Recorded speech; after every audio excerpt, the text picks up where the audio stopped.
For the another session, I will have at the art school in a few weeks. So the original title is about rock, paper, scissors machine, and I will be talking about two things. The first one is about rock, paper, scissors machine. What is that?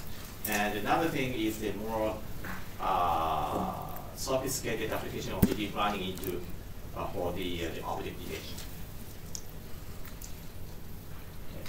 Okay. So this is my role. I'm a developer advocate from Google. So it's like an evangelist for developers. So I usually attend events like this, meetups, talking about the products, and especially I'm focusing on the TensorFlow, cloud machine learning, and the APIs. I have been working at Google Tokyo office for 7 years, but I usually go around many different countries.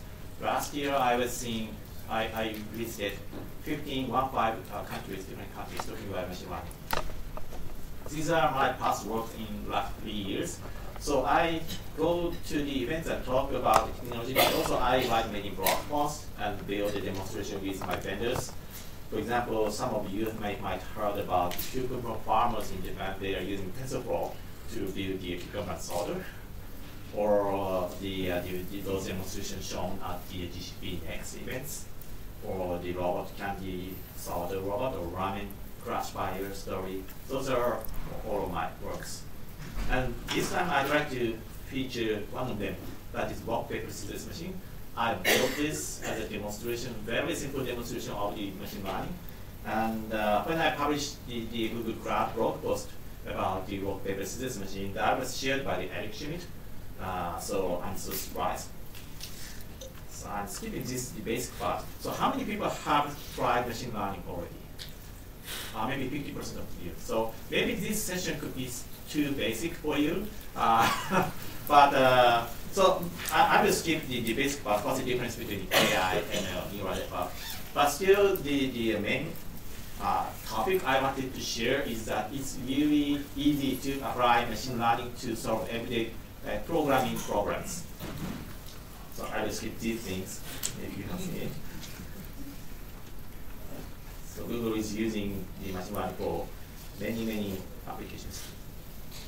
So this could be a recap for the machine learning experts already, but let me start with a very simple the story, the origin of the neural networks. So you have the human's brain, which has how many?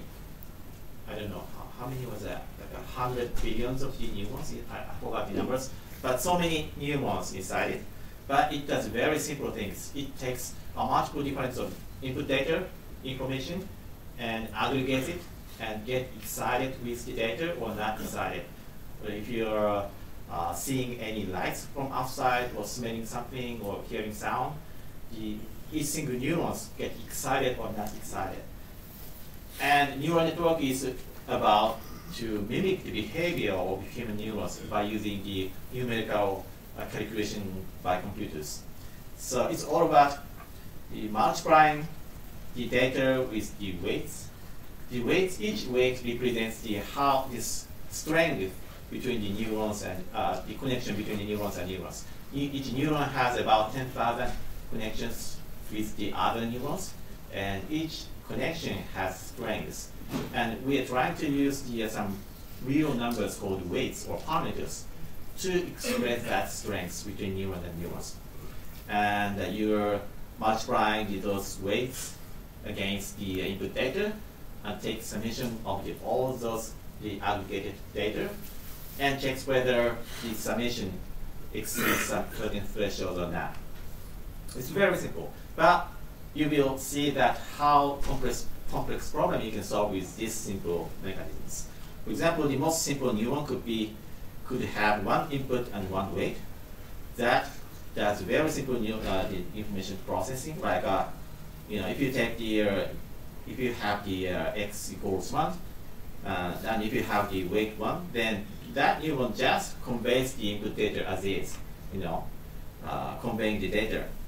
But if you change the weights to 0, in that case, that neuron works as ignores the input data.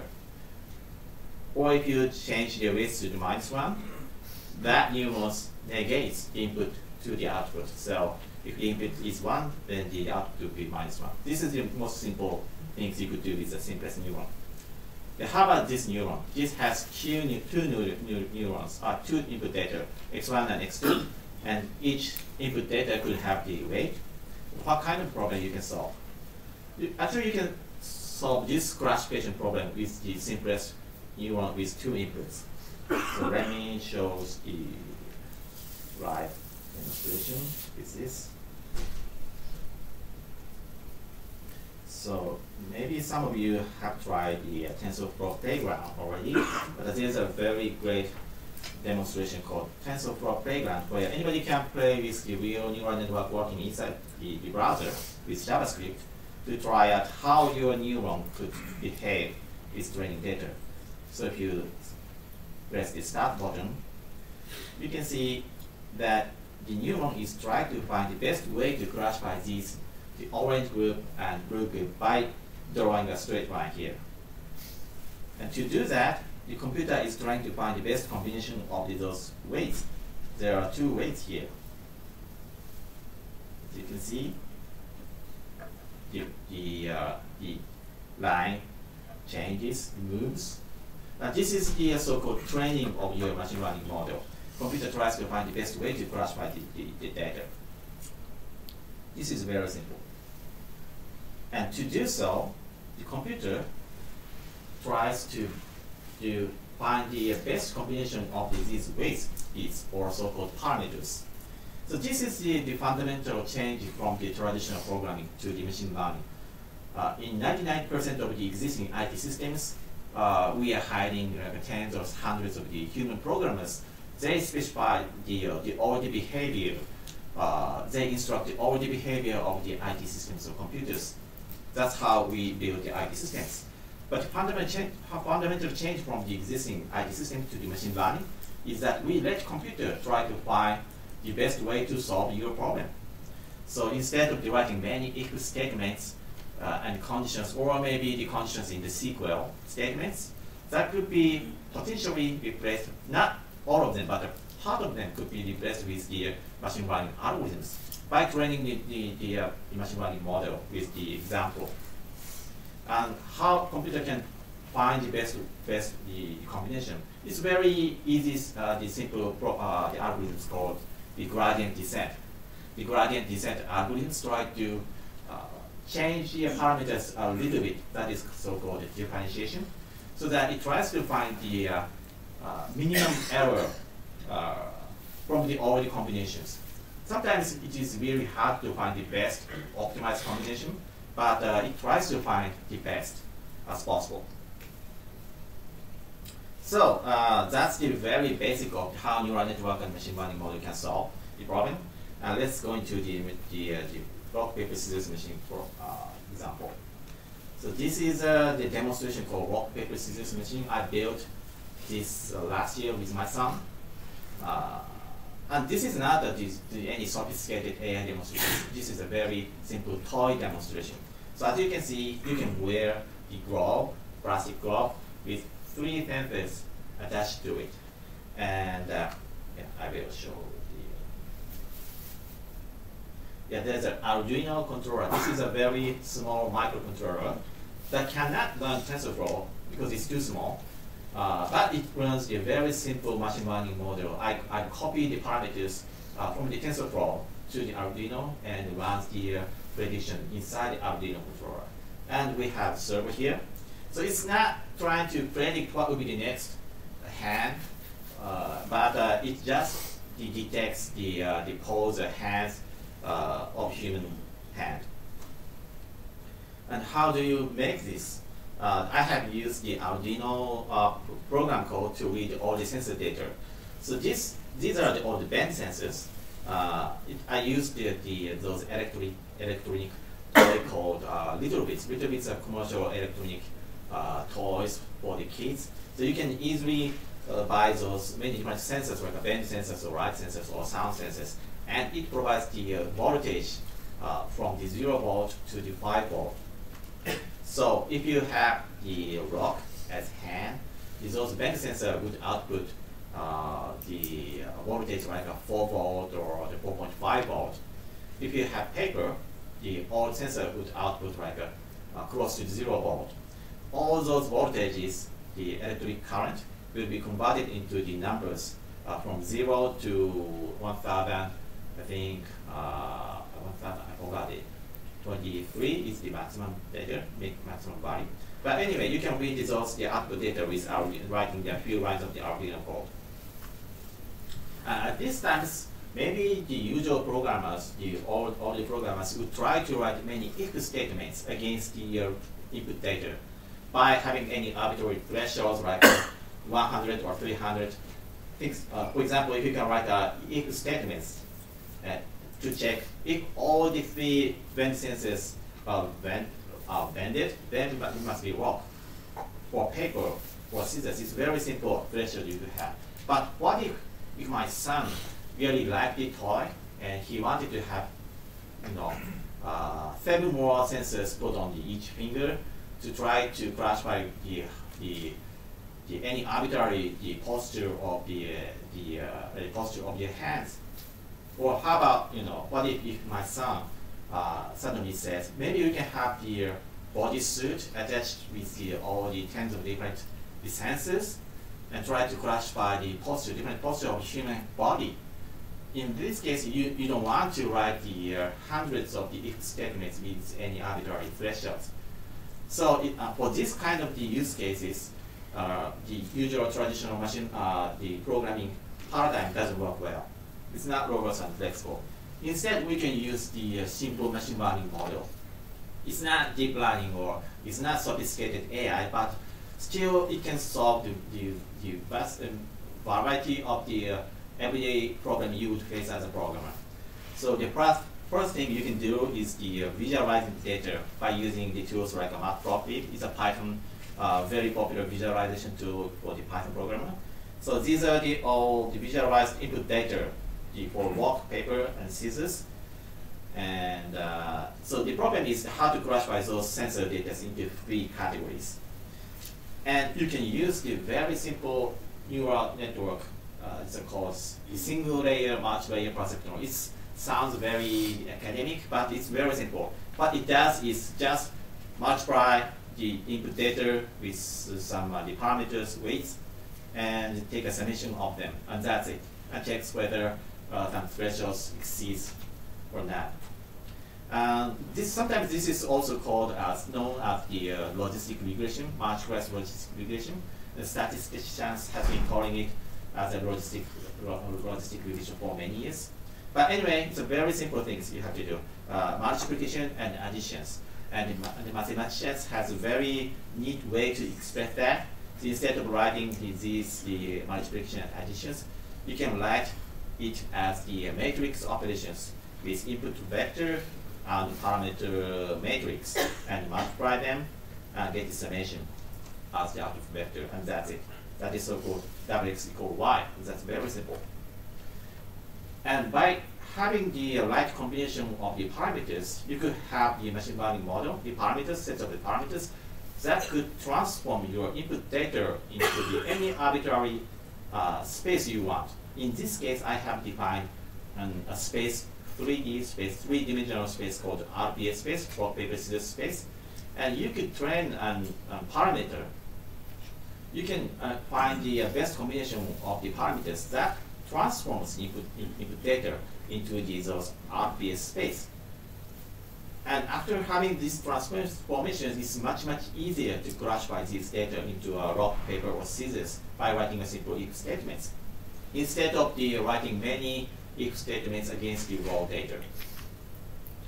So that's this is the diagram where that says the same things as I explained here. So these neural network could be expressed as the computation graph like this.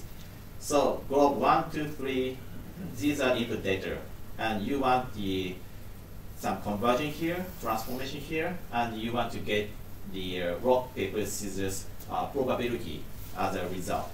But usually, if you build the traditional IT systems, everybody does try to find these parameters by yourself.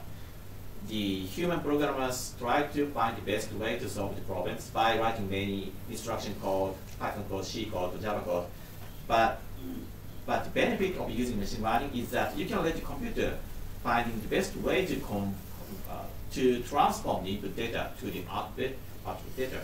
So you can say that the machine learning is an automated programming, or maybe a programming by data, or programming by example. And to do so, you can use the TensorFlow. Maybe some of you might have tried TensorFlow and felt that's too difficult for you, but actually it is not. It is very easy to get started. For example, the equation I have shown on the other slide, that was expressed as the Python code like this. So you would have the raw data, input data, and you could put the placeholder. That means that there will be some input data coming in, and you can define the 3x3 matrix to hold the weights and the three-dimensional vector or biases. And all you have to do is the matrix multiplications, as I explained. And you would get the rock, paper, scissors, the probability of the rock, paper, scissors, and that's it. You can define the computation graph by using Python. And also you have to define some so-called loss function. That is works as a code for training. So it tells you, the softmax cross entropy function tells computer how you have to change the existing parameters to get a better result. When you start training the model, usually the machine learning model makes many mistakes. So by defining the loss function, computer knows how to change each of the 9 parameters to minimize the error or loss between the ground truth and the current the prediction result. So by running some loops against those optimizers, the TensorFlow tries to find the best combination of the parameters for you. So for the first times, you would get high loss or error rate, like 0.97, but you would see the loss will be decreasing like 0.001. So you can stop the training and try using the model, how it performs to solve your problem. So this is the result you would see after training the model. So as you can see, instead of the writing many if statements directly against the raw data, you could calculate the probability of the possible classification results, whether it's going to be a rock, paper, scissors, by using the transformations provided by the TensorFlow model. And the last thing you have to do is copy and paste those parameters. These are the 9 parameters I got with the TensorFlow. And Arduino itself cannot run the TensorFlow runtime init, but you can just copy and paste those 9 parameters to Arduino and do the matrix multiplications by writing those codes, and write some if statement, very simple if statements against the output result, and that's it. So it's very simple for the ordinary programmers to utilize the power of the machine learning to solve any problems. So this is a summary of what I have done with these applications. If you have any sensor data, especially if it's many input data, for example, if you have tens of data, or hundreds of data, or thousands of data, instead of writing many if statements or SQL where clause conditions, you can try replacing it with a very simple linear model, or the logistic regression model, or the multivariate classification model, so that you can calculate. You can try calculating the probability of the classification result. And you can even apply this problem to many different applications, including the image classification, because images are just a data point in a high-dimensional space. For example, if you have a 28 times 28 grayscale image, that could be converted into a large matrix like this, or vectors, single vector that has the 784 numbers or values inside it. And you can do the same thing. You multiply those numbers with the weights and take a summation and check whether it exceeds a certain threshold or not, so that you can easily implement your own image classification with the very simple neural network model. This model, the uh, the model, that can provide like a 90% accuracy. And by using the more sophisticated model such as the convolutional neural network and things like that, but you would get like a 5% accuracy increases. For the majority of the accuracy is coming from this very basic the model. That is about multiplication and additions and checks whether it exceeds a threshold or not. So it's a very simple paradigm you can use. And for the image recognition, you can think parameter as a filter to look at many different objects in the images. So for example, if you train an MNIST model, the parameters you would get will work as a filter. And as you can see, this animation shows the multiplication as coloring the balls, and summation as the number of the balls, those colored balls. So maybe some of the programmers may feel the machine learning or TensorFlow could be too difficult, but actually what it does is very simple. It does the multiplication and summation and checks it and replaces it with your arbitrary statements.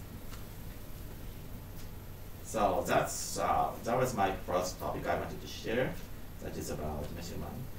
And actually there are so many deeper discussion about how the hidden layer works or deep learning model can work, but maybe I can skip it. The next thing I wanted to share is about how deep learning model can solve certain problems. Actually, this is a topic I have talked at the last Google I/O some months ago. So it starts discussing about the object detection API of TensorFlow. So now we'd like to discuss about more deeper model, deep learning model that does the much sophisticated tasks for you. One of those tasks is the object detection, not only classifying the images to the labels such as the cat or the flower, but also the object detection API in TensorFlow provides a way for you to find where's each object in a single picture, or how many of them you can find. And actually, it is pretty simple to use the object detection API. All you have to do is download the TensorFlow with object detection API, and you can define a dictionary of tensors for detection and feeding the image as input data and do the prediction. Then you would get those detection results as a dictionary, like how many objects you detected in a single picture, or what are the classes or labels of these classes, like strawberries or cats or things like that, cars. How many boxes is boundary boxes detected, and scores, confidence scores. And the demonstration I have shown at the last Google I/O was to build a smart shopping cart where you could have the Raspberry Pi attached to the shopping cart and run the TensorFlow. Actually, it takes only a picture of the content of the shopping cart and sends it to the cloud and running the TensorFlow object detections at the cloud side. That's what I have done by using the Cloud IoT Core. So Google Cloud provides many different the backend services like the IoT, Cloud IoT Core that provides the front end or back end for the IoT devices. It works with the Android things. So the Android things side, you could have some agent inside it that connected with the Cloud IoT Core. So not only sending the data, but also Cloud IoT Core sends you some firmware update to the Android things devices, or the managing the thousands of devices at the cloud side. And Cloud IoT Core, you can forward the input data to the other backends such as the Cloud Functions or PubServe or Dataflow, and also the machine learning engine that runs the TensorFlow model you want. And for these demonstrations, I have used some Raspberry Pi with camera, and used IoT Core as a front end, and that sends the data to the Cloud PubServe. And Cloud PubServe forwards data to the Kubernetes engine, where we are running some the object detection API. And also, we have used the machine learning engine that is a fully managed platform for running your TensorFlow model at cloud side. And I can show some demonstration of video of the object detection. So I brought the real small shopping cart on the stage. And that has the Raspberry Pi on it. In camera.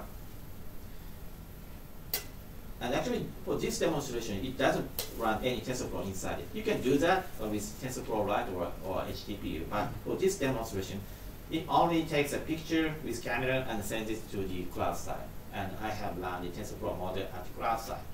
And if you put some fake vegetables, I have bought at Tokyo, some stores at Tokyo, so that you could have some classification result on the console.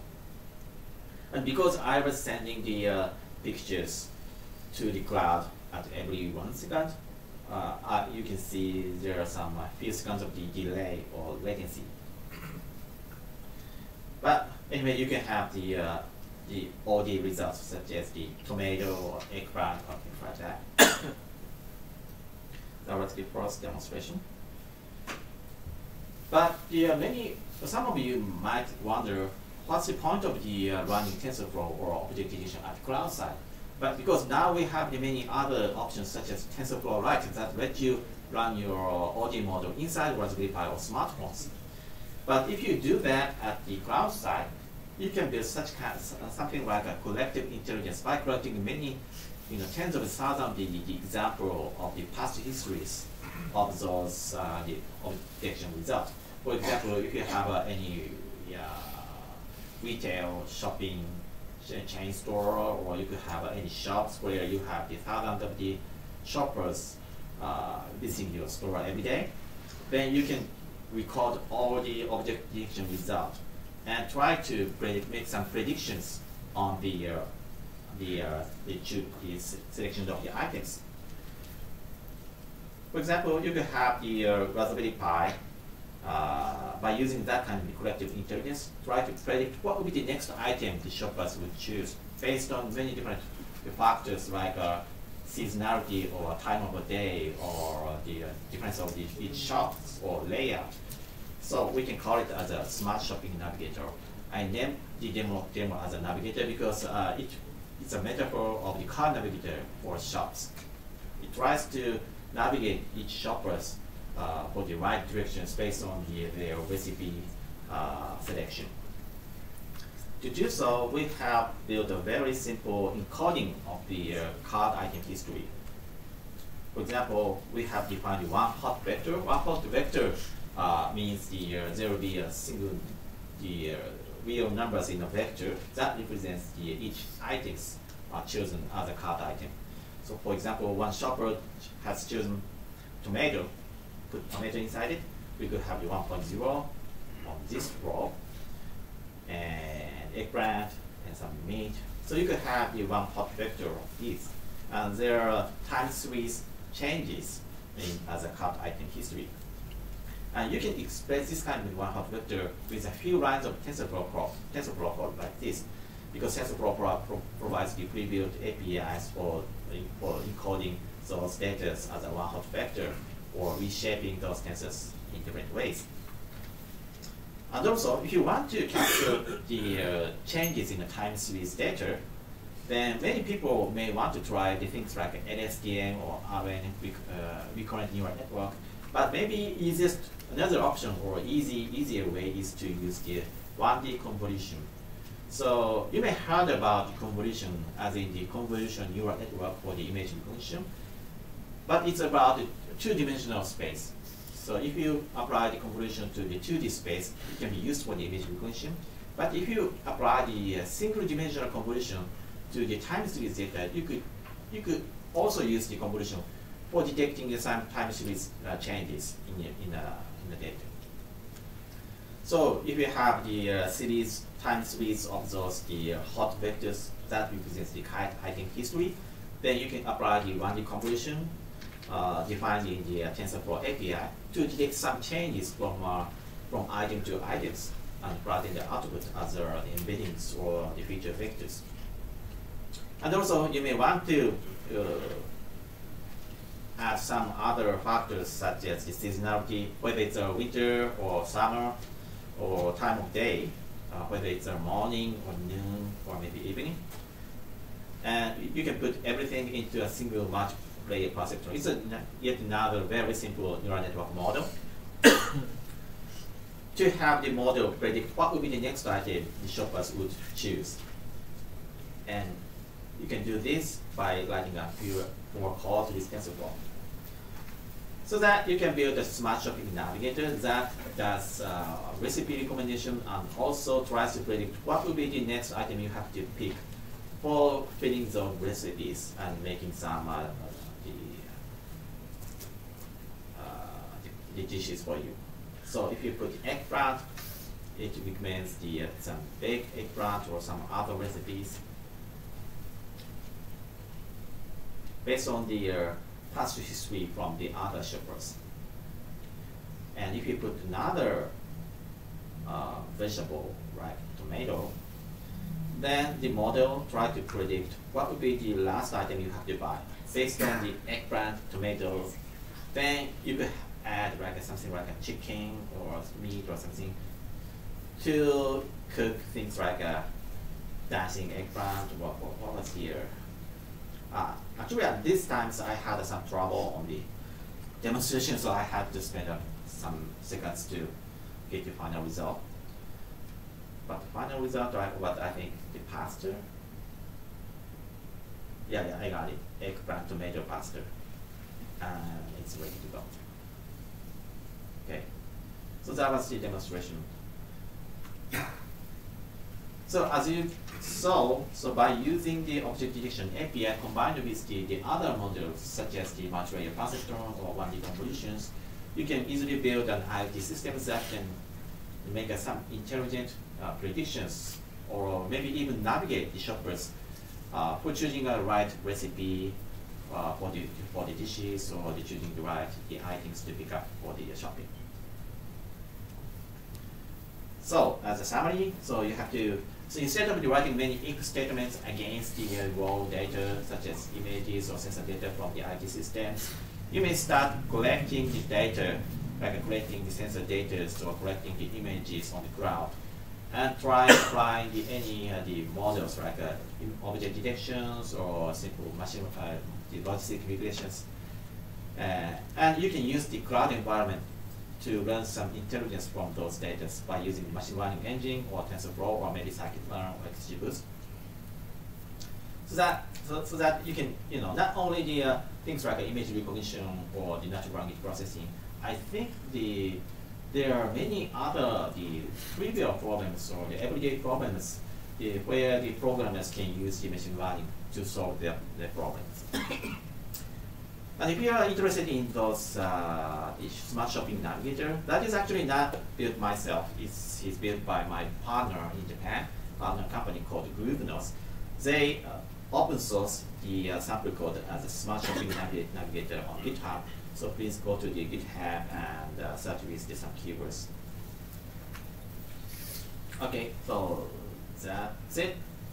Thank you so much.